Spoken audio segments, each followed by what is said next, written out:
Hey, what's up guys? We are finally here for week 1 of our NPL matchup with Eric, and I know I did not put a team building video out yesterday like I should have, but I was moving into college, so I definitely didn't have any time for that.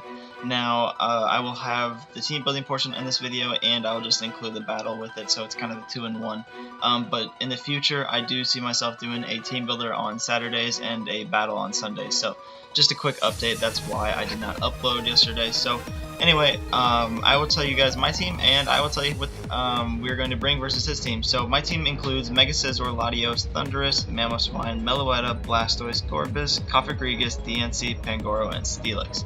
Now, Eric's team, I don't necessarily match up very well against it. His team includes Mega Venusaur, Jirachi, Togekiss, Hydreigon, Tentacruel, Dugtrio, Chandelure, Sneasel, Rotom-Mow, Sawk, and Archeops, and it should be on the right side of your screen at this point. Now, looking at his team, he actually has probably the best draft in the entire league, at least in my opinion, as far as synergy goes, just because of the team. If you look at it, say he's got Jirachi and Mega Venusaur. Jirachi covers Mega Venusaur's both of its weaknesses. It's actually Quad Resist, its main weakness, and then it resists the other weakness. So, yeah, with Flying and Psychic. So it's kind of tough to match up against a Mega Venusaur, especially if you don't have any Grass types. Not saying that Grass types beat Mega Venusaur, but it kind of stops like Leech Seeding and Sporing, or not Sporing, Sleep Powder, Stun Spore, just all those Grass type moves that it could potentially use, and then obviously it resists Giga Drain. So it's just kind of a nuisance to my team, so I just had to play around it. So the team I indeed am bringing is this, as you see before you. I will go to it in detail. The reason why I'm using Meloetta is because of the fact that Meloetta is probably one of my best checks versus his team. It gives me a Ghost immunity for Chandelure because I am Normal and Psychic type. It gives me something to beat the Mega Venusaur, and it pretty much just gives me something that I could reliably switch in as, I would call it a specially defensive wall, but it's a specially defensive check to things like Chandelure that I definitely needed. If he's Scarf Hydreigon, I can tank a Draco Meteor pretty well, at least better than what you would expect from Meloetta. This thing is pretty bulky on the especially defensive side. 100 base HP, 128 base special defense, so it can pretty much eat some hits. The specific set I am running, however, makes sure that I do not lose my substitute if I have one up versus his Mega Venusaur. Even if he's modest and has a decent amount of special attack investment, it still will not break my substitute.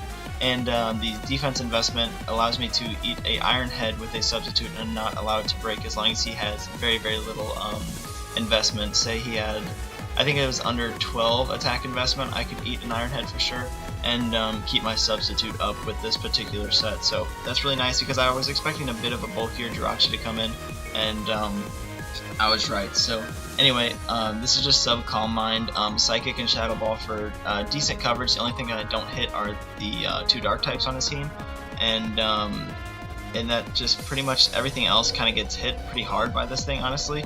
I originally had Hyper Voice over Psychic because of the fact that it hits everything even better, but Psychic is just so nice for the Mega Venusaur. It helps a lot with Tentacruel, and it's I guess better versus Chandelure, because that way I don't have to predict, and if he wants to switch it on a Hyper Voice. So I mean, it's just kind of pick your poison, whichever one you wanted to be walled by. So I picked Psychic instead, and it almost came back to haunt me, but we'll get into that later. So next Pokemon we have is the Permafrost, and that is Mamoswine.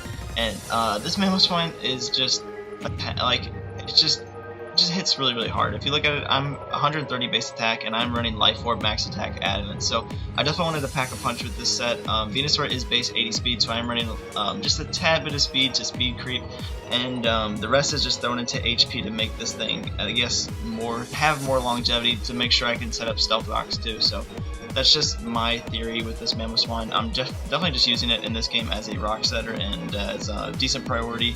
And yeah, Icicle Crash is always nice, and with Earthquake, that dual stab is amazing. So that's just the Mamoswine set. It really helps cover things like Jirachi and his Togekiss, which he can both switch into. He has to predict which one he wants to do.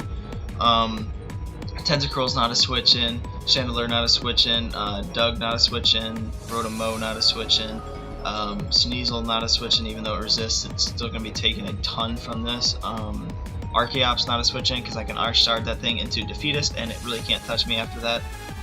Sock, really not a switch in, but if it's maybe Scarf or something along the lines of that, he could lead with it and then beat this man was fine, but it just kind of depends on the situation. The only thing that can necessarily beat this thing very well is probably the Mega Venusaur, and he has to be running a lot of physically defensive bulk into it. So that's the reason why I brought it, just to put pressure on his team, honestly. So that is about it. The next Pokemon we have is Latios. Now Latios, or Eon, we are running the Draco Meteor, Psyshock, T-Wave, and Defog set. So this thing is just pretty much, with the Culver Berry. So this thing is pretty much like used as hazard removal and a lure, in my opinion, because of the fact that I'm running enough speed to outspeed his Jirachi, and the rest is thrown into bulk and power.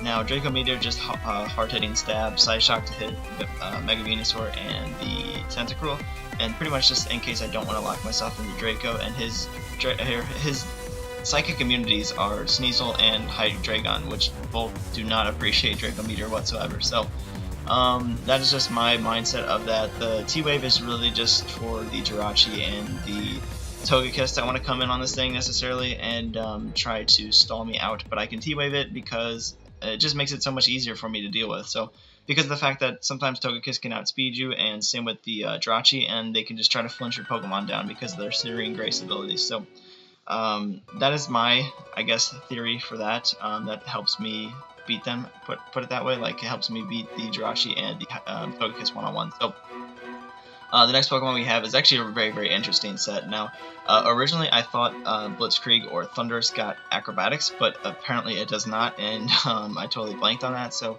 I didn't want to run HP Flying. I definitely needed coverage for the Mega Venusaur though, and I'm pretty much running a Prankster leftover set with T-Wave, Knockoff, U-Turn, and Fly. This set is particularly my fastest mon on my team.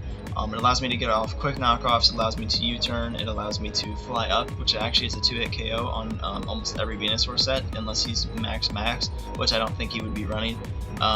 Yeah, but then again, it allows me to T-Wave a lot of threats that want to come in on Thundurus, specifically the Jirachi. So also brings in the what's it called, the Hydreigon, so I can T-Wave that and U-turn out, and that's super effective damage, 2-hit KO. On most sets, put it that way, as long as he's not defensive. I can knock off any item he wants, pretty much lets me know what set he is, at least it helps me defer which set he is. So that is just pretty much the Thundurus. Also gives me a nice ground resist as well, even though I don't think he's going to bring the Dugtrio. So anyway, the next Pokemon we have is my Mega Scizor or Iron Man, and we are actually dropping Mega Scizor. I don't know if I told you this, I'm pretty sure I have, but just to remind you guys, I am dropping Mega Scizor for Mega Pinsir. Now you guys might think, oh, that's not a very good transaction, but in my case it is, because the fact that Mega Pinsir offers me more firepower, and I'm not really weak to rock, so it doesn't really hinder my my team, other than I lose a decent fairy resist, as in one of the best in the game, but I gain one of the most hard-hitting mons and aerialate boosted returns. I get plenty of coverage. If I get a smash pass into that thing, it's pretty much game over. There's not really anything you can do to me unless you have an unaware mon like Quag or Clef. So that's just I guess my theory on that too. This Mega Scizor is pretty much just a cleanup sweeper. I wanted to T-Wave a lot of his threats, set up an SD and try to sweep. That is at least part of the game plan. As you can see, I'm running almost max HP, max attack, adamant, and then I have a little bit of speed to outspeed uninvested Venusaur, and I have a little bit of Spadef just because why not. That's pretty much the set. There's really not much to talk about. It's another form of priority. I have Roost for recovery in case I needed to stall something out and try to set up a lot of SDs. Bug Bite is just hard-hitting priority to hit something, not priority, hard-hitting stab to hit the Jirachi, to hit the Venusaur a little bit harder in case I do outspeed, and it hits Hydreigon if I have that thing T-Wave. So the only thing I really can't touch on this set is the Chandelure necessarily. Everything else kind of gets hit with a pretty decent amount of damage, so that's great for me. Now, my last Pokemon we have is Designer, the Pangoro. Hopefully you get the nickname. This thing is a banded mold breaker set because Venusaur does have the ability Thick Fat, so I'm running Ice Punch. Ice Punch also covers all these things, the switch-ins like Togekiss, Hydreigon. Dugtrio's not a switch-in, but Rotomo technically is a little bit, so yeah, this thing pretty much just hits hard, very, very hard with my bandit set. Max attack, adamant, got some HP, and then a little bit of spadef to eat. Hits a little bit better because I don't have a good dark resist on my team other than this, so I quad resist dark. Pretty much the set allows me to eat Draco Meteors, at least one from a Life Orb set, and yeah, and allows me to hit back hard with Drain Punch. So definitely don't want to switch on all Draco Meteors, but yeah, that's just a particular set. Parting Shot is nice for trying to get some momentum too. If you guys don't know what Parting Shot is, it's pretty much like U-Turn, but I don't hurt them, I just lower their stats. So anyway, it's a pretty good team, honestly. I think it's the best we could have done against him. I did have a couple of other things, but this is the team we're going to bring versus him, and I will hop in and show you guys the replay. So this is the replay we played yesterday. So not yesterday, 2 days ago, and yeah, we're just now getting the video up, at least I am. So anyway, he brings the Mega Venusaur, the Hydreigon, the Jirachi, the Togekiss, the Chandelure, and the Sneasel. So everything is what I expected except the Sneasel. I did not think he would bring the Sneasel. I thought he would bring maybe Rotom-Mow even. I thought he would bring Tentacruel. That was the main thing that I thought he was going to bring. So immediately looking at his team, I noticed that he only has one Stealth Rocker, so that has to be the Jirachi. So I don't think he would be Choice Scarf Jirachi. Looking ahead at his team, most Chandelures are almost always Choice, so it's either Specs or Scarf. I knew the Venusaur would be a bit of a bulkier set on the physically defensive side, so I didn't really have anything to touch that necessarily. Hydreigon is either Scarf or Life Orb or Specs. There's not really it could be mixed potentially with the like Head Smash and Superpower. I know it gets some weird things, but yeah, I have no idea what this Sneasel is, so I'm assuming it's just Life Orb. Anyway, this is the battle now. I will go into the replay. I'll play on normal so I can try to explain my plays instead of playing on fast. So looking at his team, I thought Pangoro would be my best matchup because of the fact that I don't think he's going to lead Togekiss, and if he wants to go ahead and lead the Jirachi, he can. If he wants to go ahead and lead Chandelure, he can. And if he wants to go ahead and lead Venusaur, he can, because I do pack the Mold Breaker Ice Punch with Banded, and that is a 2-hit KO on every set. So anyway, he brings out the Venusaur, and I bring out Designer, the Pangoro, and he actually just goes straight for a Mega Evolution and puts me to sleep. So pretty unfortunate because of the fact that I can't really do anything asleep, so I have to switch out here. I don't want to burn a turn asleep. I don't want to give him any momentum, so I know he's going to go into this thing. I switch into my Latios because of the fact that I can eat anything he wants to do, and I get off a Crucial T-Wave on this thing, and he is paralyzed and he cannot move. So I'm going to pause it right here and tell you guys that this game was actually nothing but hacks in my favor. So don't be, well, you're going to be alarmed about how bad it is. So just keep in mind that this game is almost 90% hacks my way. So we'll continue on. So I go into my Mamoswine because I want to take this opportunity to get up rocks because I know he's going to switch, and he actually goes hard into his Venusaur, so if I were to click Earthquake there, that would have been a pretty decent play on my part, but I'm definitely not going to stay in on a Giga Drain because of the fact that I do have this thing, or a Leech Seed. So he goes for the Leech Seed, predicting the switch, or maybe not predicting the switch. So he just Leech Seeds me while I T-Wave his Jirachi, because I know he's not going back into the Togekiss on those Stealth Rocks. And I do see leftovers, which is nice because I know he's a bulkier set now. So I switch out into my one of my best Jirachi checks, as he gets Parahaxed again. So this time he does go hard into the Venusaur, and I think I just fire off an Earthquake, which does 50%. So does a ton of damage. I think I outspeed him at this point, as he gets a very nice Giga Drain off, which was pretty unfortunate, and then I crit him. So I only have one more Life Orb hitting me, and I'm just going to go for the Ice Shard and knock this thing out, and we die to our Life Orb recoil. So once again, crit on the Venusaur definitely mattered. I was expecting him to be slower than me, so I was just going to go for the Earthquake again, but he actually was running he ran a very good amount of speed on his Venusaur to make sure he would put anything to sleep on my team. So pretty smart by him. Just unfortunate that we got unfortunate for him that we got the crit on the Venusaur, which put him in Ice Shard range and allowed me to knock him out with Permafrost. So into the Blitzkrieg we go, because I can T-Wave anything he wants to go into, and he actually goes into the Jirachi, and I'm just going to fire off a knockoff here, because it's just my best overall play, and I'm able to knock off the leftovers again, as he fires off a Play Rough, predicting my switch into either Pangoro or my Latios, which I can see where he's coming from. Iron Head's not going to do anything to this thing either. I don't know if that was his best play, but I mean, it's what he could do in that situation. The rest of his set, I'm pretty sure, was Iron Head, T-Wave. I don't think he had U-Turn, I think he had Rocks, so maybe Rocks is the play there, but I mean, and these set of plays right here, he tried to go for Rocks. As I knockoff crit him, the crit definitely mattered. The normal knockoff is weaker because he already lost his item, so crit him once again, which I feel pretty bad for, as he goes out into this thing, and I'm just going to fire off a T-Wave because I know that I'm just going to fire off a Icicle Crash and knock us out. I don't necessarily need it for the rest of his team because of the coverage options. So he's actually Lumberry and he's able to knock us out. So I'm going to go into this thing, set up an SD because I know he's just going to sack something off, and pretty much getting up an SD is really nice for him, for me, because of the fact that I'm max attacked. So I'm just going to fire off a Bullet Punch here and knock him out. If he was Babiri Berry, he actually lived that, so I was kind of worried about that.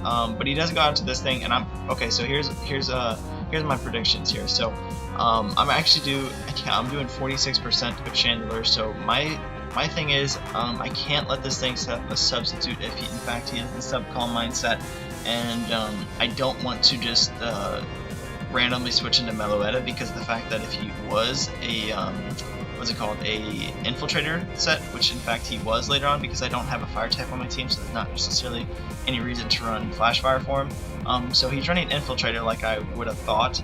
I can't go into Pangoro because I'm asleep. I mean, I technically could have, but I don't want him to just keep setting up some calm mines. I was kind of scared of that at this point. If I went to the Meloetta and tried to beat him in a calm mine war, I don't think I could have, because of the fact that he can just keep firing off fire blasts, and they go right through my substitute. So even though I do have a nice amount of boosts, he would probably have more than me and just overpower my Meloetta. So my play was to just go straight for the Bullet Punch. If he goes for a substitute, I don't think he could have went for a substitute, but in fact he could have. Would have brought him back down to like 4 HP, and then on that play I would have went hard into my Meloetta and just fired off some Shadow Balls. So and then I was kind of banking on my Meloetta to I guess beat the rest of his team. Same with the Latios, because I still have the Colbur Berry in the back, and I still have Pangoro in the back to resist both of his dark types. So barring our wake up turns, because we burned one, we'd still have to either wake up the next turn, or we could have been asleep for another 2 turns. So yeah, it's just pretty much risk over reward, maybe, is the best way to put it, because the fact that I was just not letting him try to set up with the Chandler in another way. So as you can see, I hit him with the Bullet Punch. As he misses the Fire Blast, which definitely would have knocked us out, so I just go for another Bullet Punch, knock him out. I feel really bad at this point. It's just so unfair that he got all this hacks towards him, and I'm just going to stay in and fire off a Bullet Punch, which brings him down to 9 HP, and he finally lands a Fire Blast on us and knocks him out due to his own life orb. So all we have left is the Sneasel, and I'm going to go right out into my Latios and click the Draco meter, because of the fact that I think he's going to go for the knockoff over the Icicle Crash, and we were able to live that due to the Colbur Berry. Now the reason I think he was going to do that is because he has 100% accuracy to hit knockoff over the what's it called, I think it's 85 or 90% chance to hit the Icicle Crash. So I felt really bad there. We do pick up a 3-0 win, but then again, I did not win this game. The game won it for me. Definitely won it for me. There was way too much hacks. I feel so bad. But we do pick up our first win of the season, and a win is a win either way. So pretty cool. Still undefeated in league play, which is nice. Even though I don't necessarily like winning like this, it's just very unfortunate for him. But yeah, we do pick up a 1-0 or a 3-0 win, so we are 1-0 in the NPL. And like I said, we are picking up Mega Pinsir next week, so we will have a new Mega Evolution for our next week's battle versus, I want to say, Nerdy and his, what does he have? I think I play Nerdy, I'm not too sure. Maybe I play Alpha or somebody like that. I have to look at the schedule, but I'm not too sure. I can't wait for next week. It's going to be a little bit better and a little bit more on schedule because of the fact that I was moving into college this week, so a little bit off schedule, and I had to kind of rush things. So that is why the video is just a little bit late / unprepared is the best way to put it. So I hope you guys enjoyed the video. I hope you guys stay tuned for next week, and I think I will see you guys later. Have a great day. See ya.